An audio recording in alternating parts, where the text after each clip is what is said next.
हम जानते हैं कि 2022 के लिए फीफा विश्व कप का आयोजन कतर में किया जाएगा और इस पूरी मेजबानी को लेकर समय समय पर कई तरह के विवाद भी उठते रहे हैं।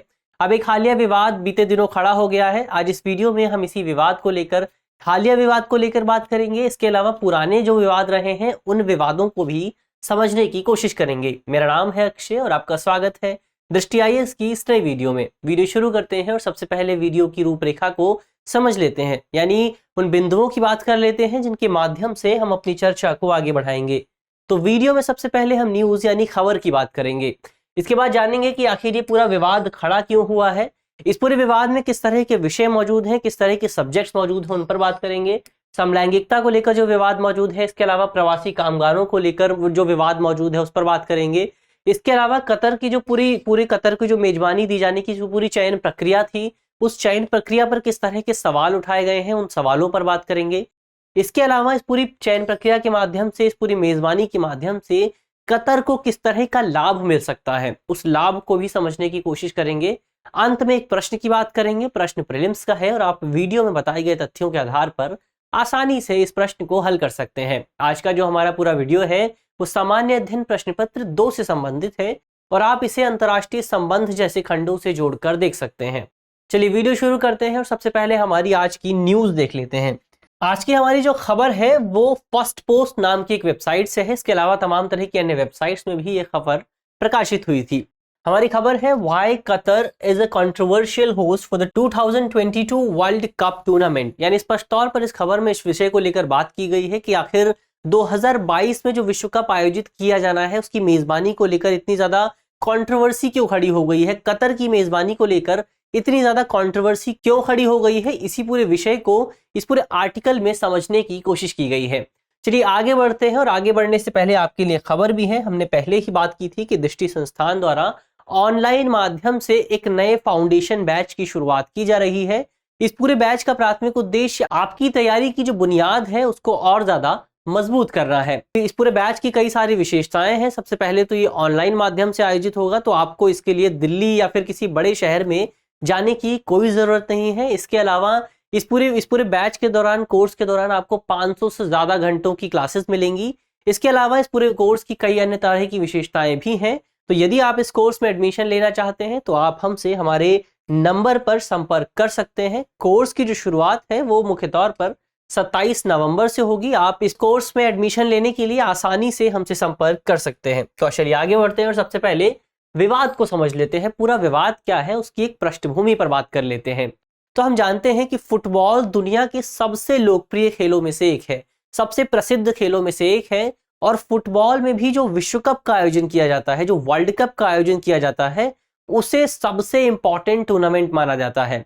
इस वर्ल्ड कप का आयोजन फीफा द्वारा किया जाता है, जो कि अंतर्राष्ट्रीय स्तर पर फुटबॉल की एक गवर्निंग बॉडी है। ये जो वर्ल्ड कप आयोजित होता है ये हर 4 साल में एक बार फीफा द्वारा आयोजित किया जाता है और पिछला वर्ल्ड कप साल 2018 में रूस में आयोजित किया गया था। अब जो फीफा वर्ल्ड कप है इसकी मेजबानी कौन करेगा ये बहुत पहले ही तय कर लिया जाता है। मसलन साल 2010 में ही ये तय हो गया था कि साल 2018 और साल 2022 में फीफा विश्व कप की मेजबानी कौन करेगा। तो 2010 में यह तय हुआ था कि मेजबानी कौन करेगा।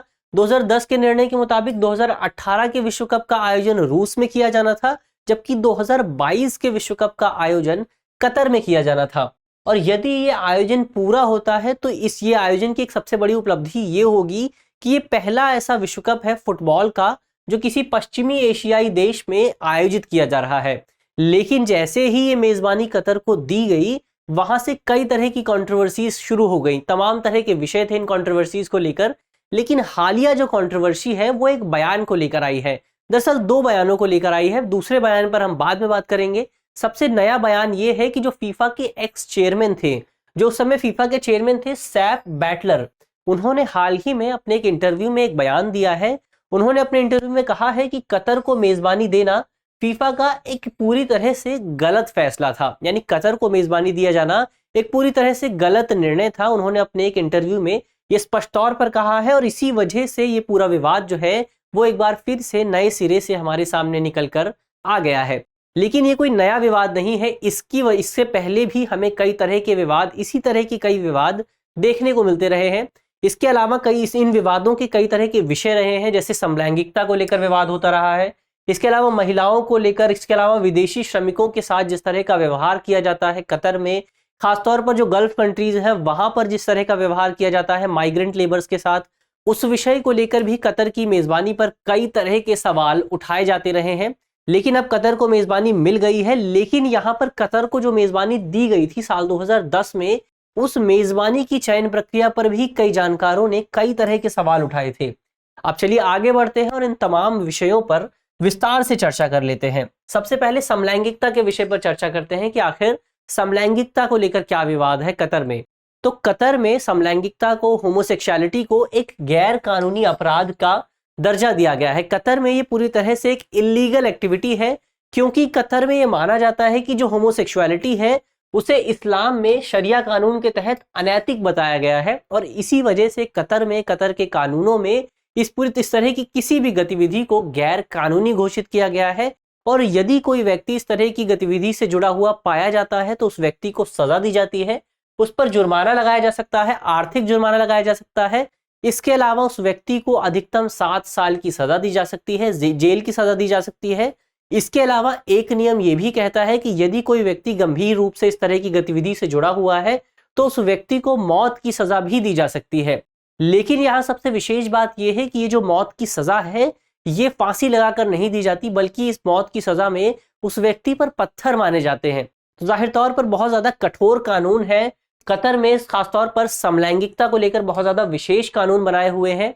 इसके अलावा मौजूदा समय में जो कतर में वर्ल्ड कप आयोजित किया जा रहा है फुटबॉल का, कतर में उसके जो एम्बेसडर हैं, उसके जो प्रतिनिधि हैं खालिद सलमान, उन्होंने अपने एक हालिया इंटरव्यू में, वो जर्मन एक न्यूज चैनल को इंटरव्यू दे रहे थे, उन्होंने अपने एक हालिया इंटरव्यू में ये बयान दिया कि जो समलैंगिकता है वो एक दिमाग में क्षति है, यानी एक डैमेज है। उन्होंने समलैंगिकता को दिमाग में एक डैमेज के तौर पर बताया। इसके बाद से ये कंट्रोवर्सी एक बार फिर से शुरू हो गई है। जैसे ही उन्होंने बयान दिया वहां पर तुरंत ही उस पूरे इंटरव्यू को रोक दिया गया, उसकी ब्रॉडकास्टिंग को पूरी तरह से रोक दिया गया। इसके अलावा उन्होंने अपने बयान में स्पष्ट तौर पर यह भी कहा कि LGBTQ+ कम्युनिटी के लोग कतर में आ सकते हैं, लेकिन इस कम्युनिटी से संबंधित जो लोग हैं उन लोगों को कतर के होमोसेक्सुअलिटी संबंधी कानूनों को पूरी तरह से मानना होगा। इसके अलावा बीते दिनों कई रिपोर्ट भी सामने आई थी। इसमें सबसे प्रमुख रिपोर्ट है ह्यूमन राइट्स वॉच की।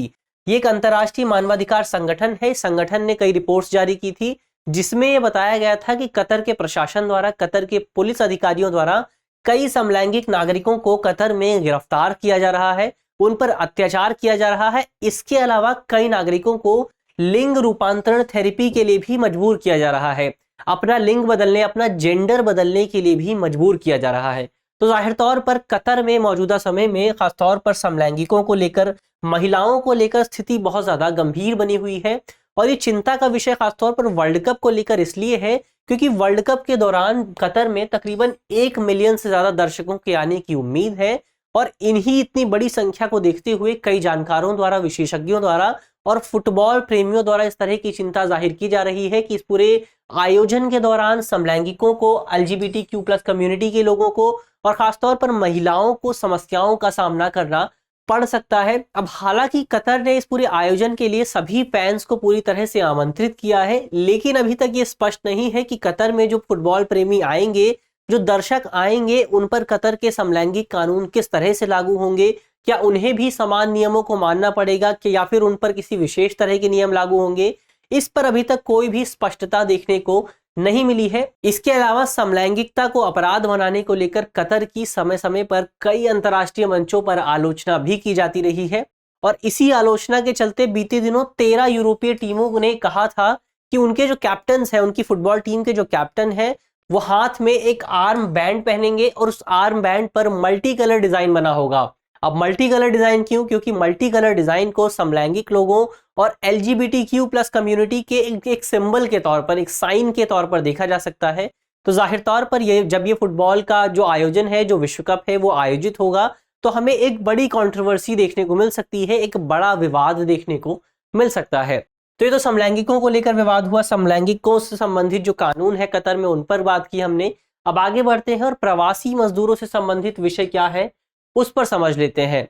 तो इस पूरे विषय को लेकर बीते दिनों एक रिपोर्ट सामने आई थी जिसमें बताया गया था कि कतर में विश्व कप की अवसंरचना के निर्माण के लिए विश्व कप का जो इंफ्रास्ट्रक्चर है, जिस इंफ्रास्ट्रक्चर पर विश्व कप का आयोजन किया जाएगा, उस इंफ्रास्ट्रक्चर के निर्माण के लिए कतर में 30,000 से ज्यादा प्रवासी मजदूरों का उपयोग किया गया। और इन प्रवासी मजदूरों में से अधिकांश मजदूर बांग्लादेश, भारत, पाकिस्तान, श्रीलंका, नेपाल और फिलीपींस जैसे देशों से आए थे। यानी स्पष्ट तौर पर जो अधिकांश मजदूर थे वो दक्षिण एशियाई देशों से आए थे। इसके अलावा साल 2016 में एमनेस्टी इंटरनेशनल नाम के एक ऑर्गेनाइजेशन ने अपनी एक रिपोर्ट जारी की थी। इस रिपोर्ट में बताया गया था कि कतर में जो प्रवासी नागरिक हैं, उन प्रवासी मजदूरों को बहुत ज्यादा चुनौतियों का सामना करना पड़ता है, बहुत गंभीर स्थितियों का सामना करना पड़ता है। रिपोर्ट में बताया गया था कि जो प्रवासी मजदूर हैं उन्हें उनका वेतन रोक लिया जाता है, उन्हें समय पर वेतन नहीं दिया जाता। इसके अलावा उन मजदूरों से भर्ती शुल्क लिया जाता है, उनसे जबरन भर्ती शुल्क, रिक्रूटमेंट फीस वसूली जाती है। इसके अलावा उन मजदूरों का पासपोर्ट भी छीन लिया जाता है और उन्हें गंदी जगहों पर रहने के लिए मजबूर किया जाता है। तो इस तरह से जो प्रवासी मजदूर हैं उनके साथ बहुत ज्यादा दुर्व्यवहार देखने को मिलता है और कई मजदूरों की इसी वजह से जान भी चली जाती है। इसके अलावा कतर की सरकार पर कफाला प्रणाली को बढ़ावा देने और इस प्रणाली को फलने फूलने देने का आरोप भी लगाया गया था। ये जो कफाला प्रणाली है, ये प्रणाली बहुत ज्यादा विशेष हो जाती है, खासतौर पर गल्फ कंट्रीज के लिए।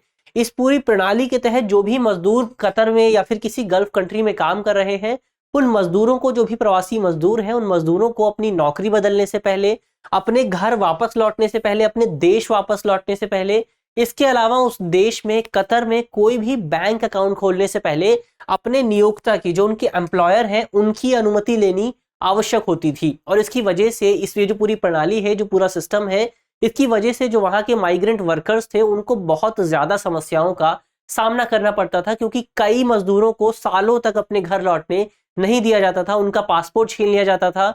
इसके अलावा उनको समय पर वेतन नहीं दिया जाता था, खाने के लिए अच्छा सामान नहीं दिया जाता था, रहने के लिए अच्छी जगह नहीं दी जाती थी। लेकिन अब यहाँ विशेष बात यह भी है कि इस पूरी स्थिति को ध्यान में रखते हुए ऐसा भी नहीं है कि कतर की सरकार ने कुछ विशेष काम नहीं किया।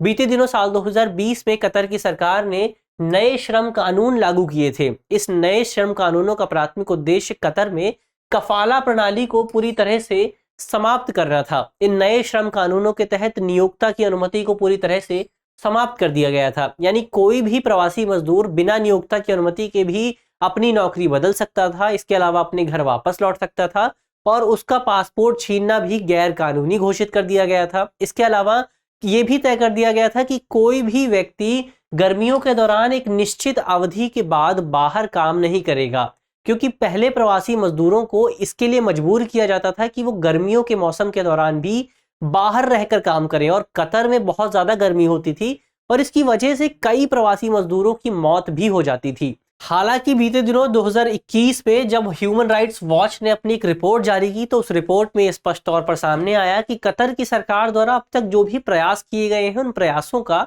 कोई विशेष परिणाम देखने को नहीं मिला है, बल्कि इसकी वजह से स्थिति और ज्यादा गंभीर हो गई है और प्रवासी मजदूरों के समक्ष अभी भी गंभीर समस्याएं मौजूद हैं। इसके अलावा कई तरह की अन्य रिपोर्ट्स भी हैं, जिसमें बताया गया था कि साल 2010 में जब कतर को फीफा विश्व कप की मेजबानी दी गई थी, उसके बाद से जो यहाँ पर अवसंरचना का निर्माण किया गया है, जो 30,000 36,000 मजदूरों के माध्यम से अवसंरचना का निर्माण किया गया है, उसमें से अब तक 6,500 प्रवासी मजदूरों की कतर में मौत हो गई है। यानी जाहिर तौर पर कतर में स्थिति बहुत ज्यादा गंभीर है।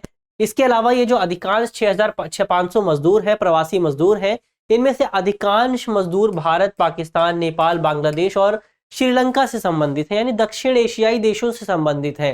तो जाहिर तौर पर भारत के लिए भी ये बहुत विशेष मुद्दा हो जाता है, क्योंकि भारत सरकार से जुड़े हुए कई लोग यहाँ पर मौजूद हैं। हालांकि कतर की सरकार हमेशा से ही इस पूरे विषय को नकारती रही है, इन आंकड़ों से इंकार करती रही है।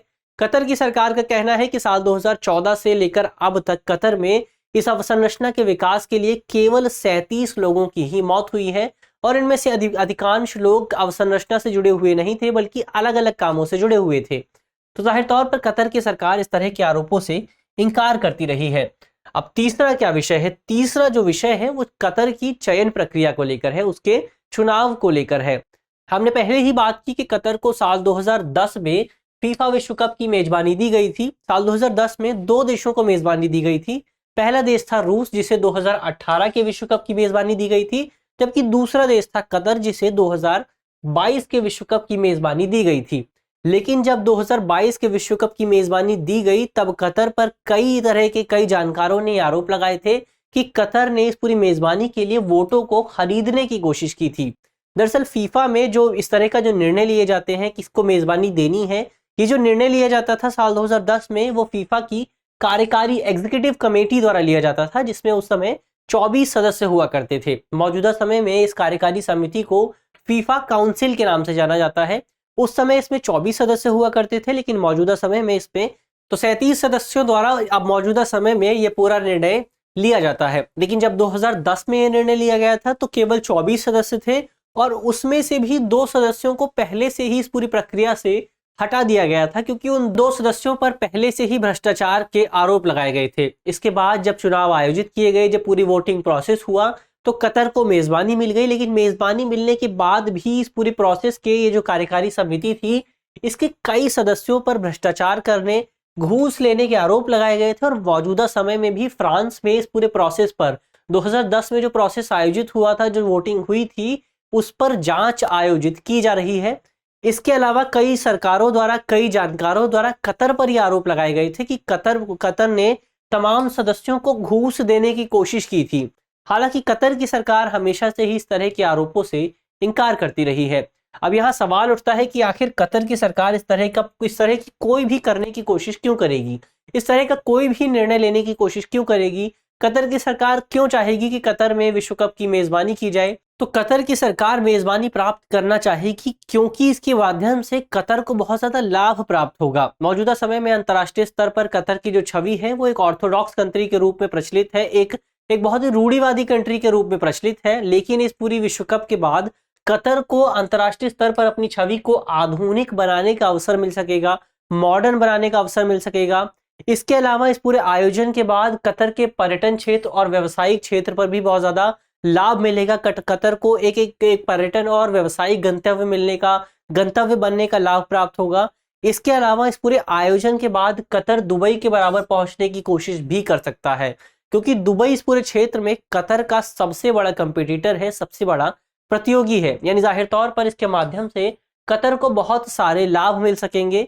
इसके अलावा फुटबॉल, हमने पहले ही बात की कि दुनिया के सबसे प्रसिद्ध खेलों में से एक है, और फुटबॉल के सबसे ज्यादा दर्शक मौजूद हैं, सबसे ज्यादा देखे जाने वाला खेल है।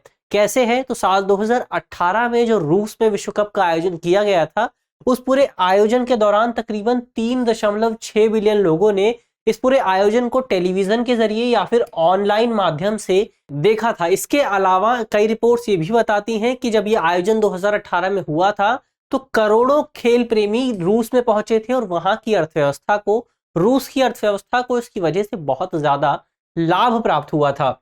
इसके अलावा जब से इस पूरे आयोजन को कतर को दिया गया है, पूरी मेजबानी को दिया गया है, तब से कतर में 300 बिलियन की अवसंरचना परियोजना, अब जो इंफ्रास्ट्रक्चर प्रोजेक्ट्स हैं उन पर काम पूरा हो गया है। और कतर की सरकार का यह अनुमान है कि जब ये आयोजन पूरा हो जाएगा तो इसकी वजह से कतर की अर्थव्यवस्था में $17 बिलियन का लाभ प्राप्त होगा। कतर को $17 बिलियन का लाभ प्राप्त होगा इस पूरे आयोजन के जरिए, जो कि कतर की कुल जीडीपी का 10% है। यानी जाहिर तौर पर इस पूरे आयोजन से कतर को बहुत ज्यादा आर्थिक लाभ प्राप्त हो सकते हैं। हालांकि कतर में जो इस तरह के तमाम चुनौतियां मौजूद हैं, जैसे समलैंगिकों को लेकर जो चुनौतियां हैं, प्रवासी मजदूरों को लेकर जो चुनौतियां हैं, उन चुनौतियों की वजह से कतर के इस पूरे प्रॉफिट में कुछ कमी देखने को मिल सकती है। कतर के लाभ में उसको जो आर्थिक रेवेन्यू होने वाला है, जो इकोनॉमिकल रेवेन्यू होने वाला है, उसमें कुछ लाभ, उसमें कुछ कमी देखने को मिल सकती है। तो ये तो बात हुई कि मेजबानी से कतर को क्या फायदा होगा। अब अंत में एक सवाल पर बात कर लेते हैं। सवाल जो है वो प्रीलिम्स का है, और आप वीडियो में जिन तथ्यों पर चर्चा की गई है उनके जरिए आसानी से इस पूरे सवाल को हल कर सकते हैं। हमारा सवाल है कि निम्नलिखित कथनों पर विचार कीजिए। पहला कथन है कि विश्व कप का आयोजन प्रति 4 वर्षों में एक बार किया जाता है। दूसरा कथन है कि अंतिम फीफा विश्व कप का आयोजन साल 2015 में रूस में किया गया था। आपको बताना है कि दोनों में से कौन सा कथन सही है। हमारे ऑप्शंस हैं, ऑप्शन ए केवल एक सही है, ऑप्शन बी केवल दूसरा सही है, या फिर ऑप्शन सी 1 और 2 दोनों सही है, या फिर ऑप्शन डी दोनों में से कोई भी सही नहीं है। आप कमेंट बॉक्स में सवाल का जवाब दे सकते हैं। मुझे आशा है कि इस वीडियो के माध्यम से जिन बिंदुओं पर चर्चा की गई है वो आपको समझ में आएंगे, और यदि आपके प्रश्न पत्र में इससे संबंधित कोई भी सवाल आता है तो आप उसे आसानी से हल कर सकेंगे। इस तरह की अन्य वीडियो देखने के लिए आप हमारे चैनल को भी सब्सक्राइब कर सकते हैं। हमारे पास एक नया कार्यक्रम भी है, इन डेप्थ नाम का। आज इस कार्यक्रम में रात 8 बजे दुनिया भर में जो जनसंख्या में बढ़ोतरी हो रही है, इसके अलावा भारत में जो जनसंख्या में बढ़ोतरी हो रही है, इस पूरे विषय को विस्तार से समझने की कोशिश की जाएगी। तो आप आसानी से इस कार्यक्रम को देख सकते हैं, इस कार्यक्रम का लाभ उठा सकते हैं और इसमें विस्तार से जो चर्चा की जाएगी उसको आसानी से समझ सकते हैं। धन्यवाद।